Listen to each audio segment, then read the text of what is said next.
Rachel's laughter rang out, bright, sharp, and unsettling. "I'm Rachel, the sister," she announced, raising her glass, "the forgotten sister." Her smile was wide, dazzling even, but her laugh was wrong, too loud, too brittle, like porcelain cracking under pressure. The guests exchanged confused glances, their polite expressions beginning to falter. The chandelier light seemed to flicker, as though the hotel itself had been startled. "Today," Rachel continued, her champagne gold dress shimmering under the light, "our beloved sister married a wonderful man, but everyone," her voice sharpened, echoing unnaturally against the Gold Coast room's gilded walls, "we forgot to introduce tonight's most important people, the waitstaff." The crowd froze. A wave of confusion rippled across the tables. Someone stifled a nervous cough. Even the soft clink of silverware against porcelain halted. Rachel's eyes glittered, and her lips twisted into a smirk. "It's perfect practice for being a bride, isn't it, Grace? After all, that's the only kind of work suitable for big sister, right?" My breath caught. My mother's face turned pale. Father stood stiff, his surgeon's composure betrayed by the faint tremor in his jaw. The bridesmaids, seated just to my right, exchanged looks of both fury and bewilderment. The warmth of the room vanished, replaced by a chilling silence that pressed down on all of us. Then, Michael stood. He rose slowly, with the deliberate gravity of a man accustomed to commanding a courtroom. His broad shoulders seemed even broader beneath his tailored tuxedo. A hush fell deeper over the room as his hand reached into his inner pocket. From it, he drew his phone. The same expression I had seen in court, calm, relentless, unshakable, settled over his features. His eyes, usually so gentle, now carried the weight of iron. He raised his chin and gave a subtle nod toward the hotel staff. With practiced efficiency, they lowered a massive projection screen at the front of the ballroom. The faint mechanical hum echoed like a herald of judgment. "Then," Michael said, his voice steady and resonant, carrying across the room, "allow me to make a surprise announcement for my sister-in-law." The words cut like ice.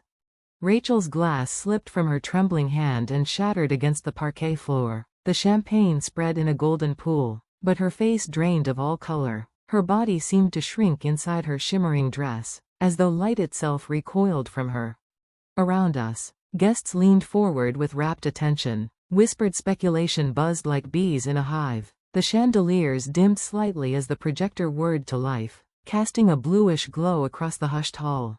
I could hear my own heartbeat in my ears. I knew what was coming, and I knew it would tear apart the fragile facade my sister had clung to all her life. The screen lit up. A direct message appeared in crisp clarity, Rachel's profile photo unmistakable. "Don't you think I'm more attractive than my sister?" Timestamp, 2:04 a.m. Gasps rippled through the room. My mother covered her mouth with trembling hands. Father shut his eyes tightly, his jaw clenching. Another message appeared. "Want to meet secretly? I won't tell anyone." Murmurs grew louder, guests shifting uncomfortably in their seats. I felt the air thicken, suffocating, as if the walls of the ballroom themselves leaned inward. Michael's voice, calm and measured, filled the room again. These were the messages I received throughout our engagement. I declined every advance, documenting them in full. His finger swiped across the phone. The next image appeared, a provocative selfie. Rachel, posing in dim light, her expression calculated, seductive. Underneath, "What do you think of me like this?" A horrified cry escaped mother's lips. One of the bridesmaids audibly cursed. Michael didn't waver. His recorded responses filled the screen.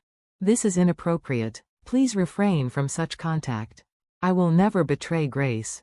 If this continues, I will take legal action." Each message was crisp, undeniable, damning. The weight of truth hung over the ballroom like a storm cloud. Rachel's knees buckled. She dropped onto the nearest sofa, her champagne dress spilling across the cushions like wilted petals. "No," she shrieked suddenly, her voice ragged. "That's not true. Lies, lies." But the guests' faces said otherwise. Shock, disgust. Some stared with pity, others with judgment. Colleagues whispered to one another, doctors, lawyers, socialites, all murmuring beneath the crystal chandeliers that now glowed faintly, like moons witnessing a tragedy.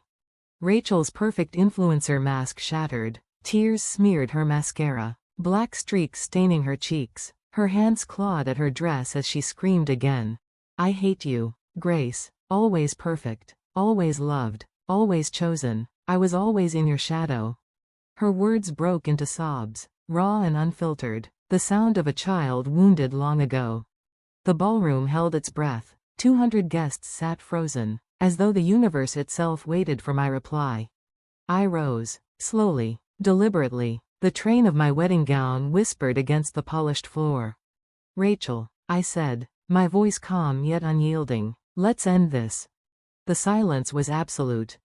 I've always watched over you, because you're my sister, but I cannot forgive what happened today. My voice wavered only slightly before steadying with resolve. This is your final warning. Never approach us again. The words seemed to echo against the high ceiling, heavy with finality. Rachel collapsed, her sobs breaking into whimpers. Mother wept into her handkerchief. Father lowered his head, shoulders heavy with failure.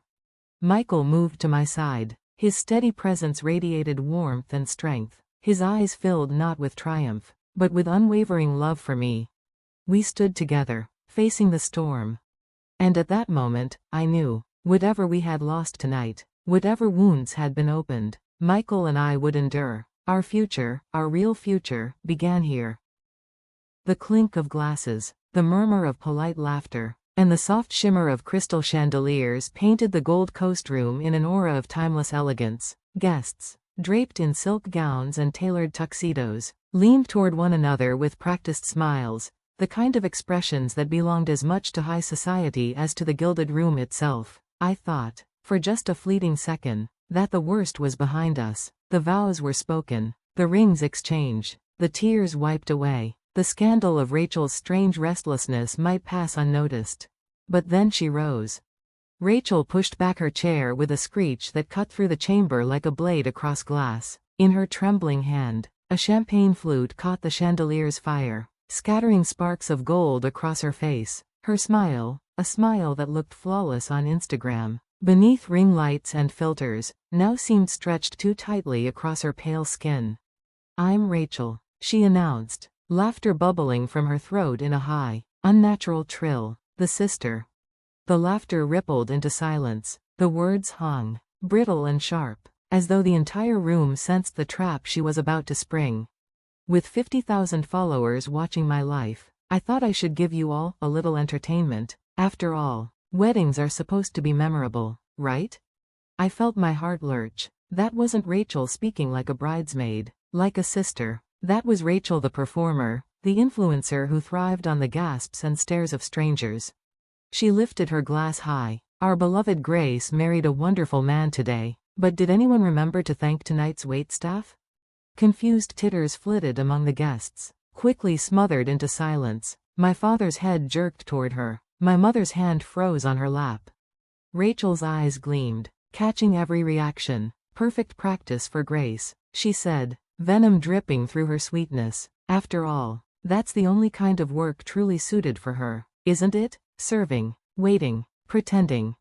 A cold silence flooded the room. I could hear my pulse pounding against my veil. My father's voice broke it. Rachel. A single word, like a slap across the air.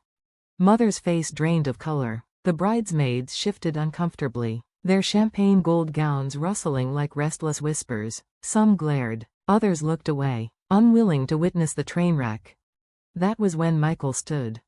My husband, my anchor, rose slowly, deliberately. The scrape of his chair against the polished floor echoed through the suffocating quiet. He adjusted the cuffs of his navy tuxedo, every gesture controlled, practiced, like the courtroom strategist I had so often admired. When he spoke, his tone was soft but carried a gravity that silenced even the faint clinking of cutlery.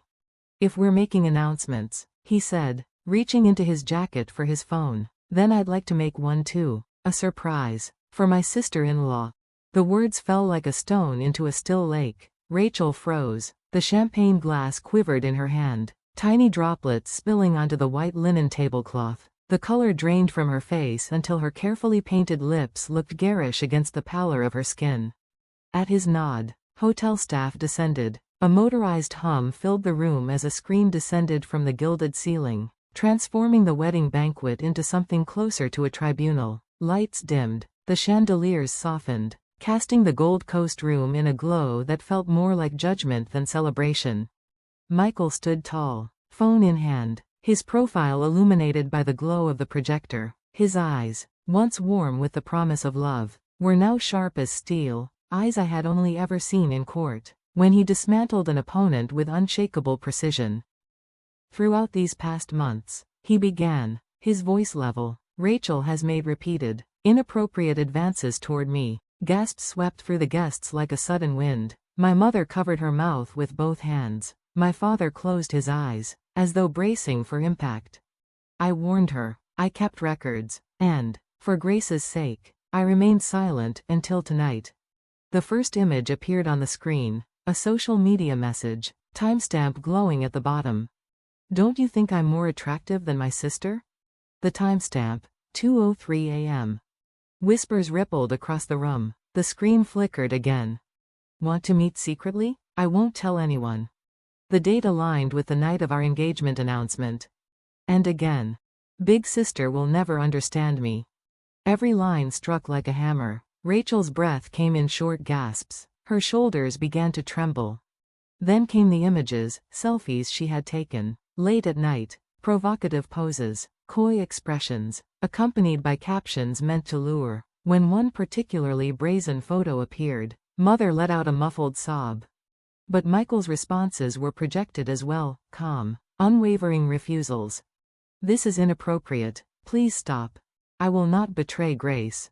If this continues, I'll take legal action. Each reply was firm, respectful, unshakable, evidence not only of Rachel's pursuit but of his loyalty. Murmurs rose among the guests. Some shook their heads in disbelief. Others glanced at me, searching my face for any crack in composure. And each time, Michael said evenly, I saved the evidence, and I told Grace. He looked at me then. Our eyes met. I gave the faintest nod. She believed in her sister. He continued. She wanted to protect family peace. Until now. Rachel's composure shattered. Her champagne glass slipped from her hand, shattering against the floor. She let out a cry, not the laugh of the influencer, not the smug smirk of a rival, but the raw, jagged cry of a little girl lost in her sister's shadow. No, no, it's all lies, she screamed, her voice cracked, torn between fury and despair. She clutched at her bridesmaid gown, her body shaking. You're always perfect, always the one everyone loves. I was always in your shadow. Her sobs escalated into a confession, years of bitterness spilling out in front of 200 stunned guests. Just this once, I wanted something of my own. Just this once, I wanted to take from you. She collapsed to the carpet, her gown pooling around her like crushed petals. Mascara streaked her cheeks, her sobs echoing like a wounded animal's cry. Silence followed, so heavy it seemed to press against my chest. The audience, surgeons, lawyers, family friends, sat frozen. My father's hands trembled on the table. My mother's sobs shook her shoulders. I rose. My wedding gown whispered against the floor as I stood. My hands didn't shake. My voice, when it came, was steadier than I felt. Rachel. Her name cracked the silence. She lifted her tear-streaked face toward me. Let's end this. My words carried not anger, but finality. Years of rivalry, of jealousy, of imbalance, all ending here. I've watched over you as a sister, but I cannot forgive this. This is your last warning. Never approach us again. The sentence hung in the air, sealing itself into truth. Rachel collapsed into her chair, sobbing, the fight gone from her eyes. Mother cried harder. Father bowed his head. Michael moved to stand beside me, his hand brushing mine, his gaze steady and filled with unwavering love. In that moment, I knew we were unbreakable. And yet, the photographs taken later told a different story. Family portraits without Rachel, smiles that seemed brighter because of what was gone, or perhaps shadows concealed behind the light. When the orchestra began at last, Michael and I took the floor for our first dance. The applause was warm, forgiving, almost cleansing. His hand held mine, guiding me gently across the marble floor. We'll overcome everything together. he whispered. I leaned closer, my cheek brushing his shoulder. Yes, with you, I'll always be fine. Outside, the limousine waited. Rice showered from guests' hands, laughter and applause replacing tears, and as the door closed behind us, sealing us inside, I knew the truth. Something had been lost forever. But something far greater had begun.